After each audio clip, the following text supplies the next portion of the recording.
Well, they're not as good at netball, the New Zealanders, but... Yeah, we beat you on netball. Oh, did you? Yeah, the recent series gone. I missed that one.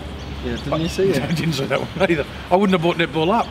I don't even mention that other sport. What do they do when they, rucks and all? I don't even mention that anymore. Yeah, well, that's been standard form for a long time. We gave you a fright though, didn't we? A couple of times. Oh, I think we gave ourselves a fright. Excitement, half gave Winks a fright too. Now listen, I know you love Champagne and you love Cuddles. Champagne Cuddles been a good horse for the stable. Second Golden Rose, second in the flight. Yeah, she had a super preparation. It was I've always had a lot of time for her, and she's had, I think, a 3rd and 4 seconds in a row, so she's due. So the race we're going for now is the Magic Millions, and hopefully she can get up to Queensland, and class-wise she'll be riding a race like that.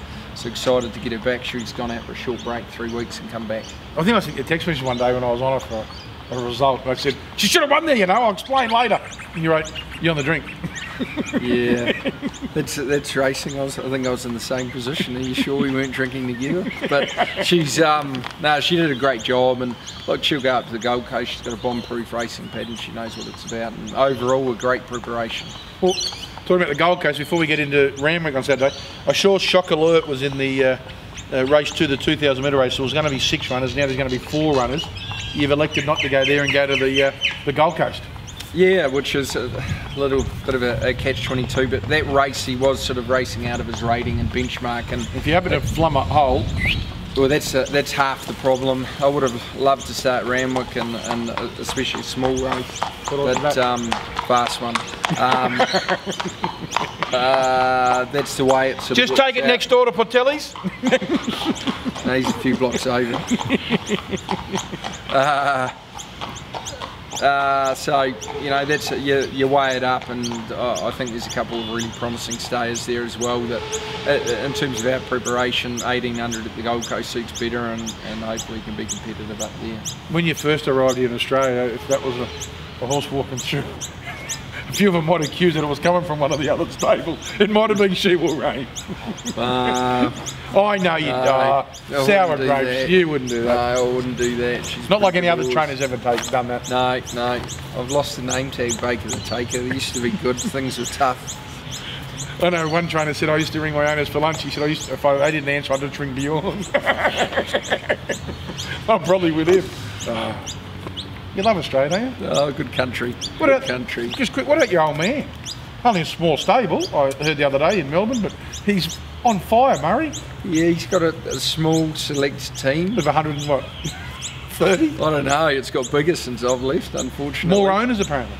Correct, yeah. No, he's going super. He's got, it was great to see Bonnevale do what she did, and John Snow, of course, he went really well, and Lizzie Lamore was unlucky, so with any luck it could have been a bigger weekend, but he's going super. Does he send anything? He doesn't? He gives a lot of advice, don't worry, I give a bit back to him too. Advice? Here he is here, there's one moment. G'day Murray. Yeah, I'm just doing an interview with your old mate Richie Callender. Yeah, he's still in business, believe it or not. Yeah, true, he's come back. Can't keep a good man down, see ya. And then you have to ring your wife back after this and say, listen, I was only joking. Let's have a look at Saturday. Well, a horse named after Murray in the first. Goodfella. Yeah, it depends how much time you spend with him. No, Goodfella, he ran 4th in the Magic Millions Guineas. He's a promising horse. He ran 3rd in the Group 3 before that. He did come back and have a wind operation, but I thought his first up run was really good. He only just sort of got going the last 200. He's got a bit of weight in this race on Saturday, but the 1400 should suit. He's a natural athlete, and I'd be disappointed if he's not at least finding the line somewhere there. What about the third race, the mile? Impavido, it's a nice horse there. A big, dopey.